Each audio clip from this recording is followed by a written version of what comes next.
ọkọ̀ alájìrà yín mi. ẹ káàárọ̀ akọ ọ̀rọ̀ ìlú ni ò ní gbàjẹ́ o ọlọ́run ó sì bá ọlọ́run ó gbé wa jẹ́rí wọn. Bí ọ̀rọ̀ yìí ṣe ṣẹlẹ̀ nẹ́fíù àmùdá tó jẹ́ ọba Yorùbá Òkúta tó sì jẹ́ pírẹsidẹ́ǹtì gbogbo àwa Yorùbá Bàrùté ní àpapọ̀ òun ló sọ ọ̀rọ̀ kan sí wọn tó jẹ́ pé ìgbà tí ọba Òkúta pè wá ní ọjọ́ tí ọba Òkúta pè wá tó sì gbé ẹni ìbásọ̀rọ̀ lè jáde àrí wípé inú àwa dùn to say the truth inú wa ò dùn so àwa náà sì sọ fún wọn níjọ́ yẹn wípé àmọ̀ sí wọ́n ní sáà mọ̀ sí aláàmọ̀ sí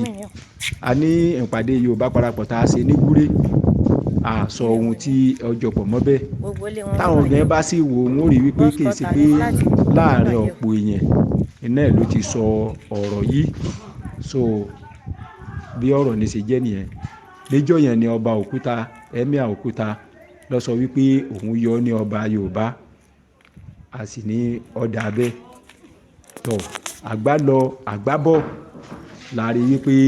wọ́n pe ìpàdé ní local government Bàrùté local government tí speaker of the house Kwara state ó wà níbẹ̀ chairman of local government ó wà níbẹ̀ gbogbo àwọn lọ́balọ́ba mẹ́rẹ̀ẹ̀rin Bàrùté wọ́n wà níbẹ̀ àwọn district head chief wọ́n wà níbẹ̀ so pẹ̀lú àwọn security.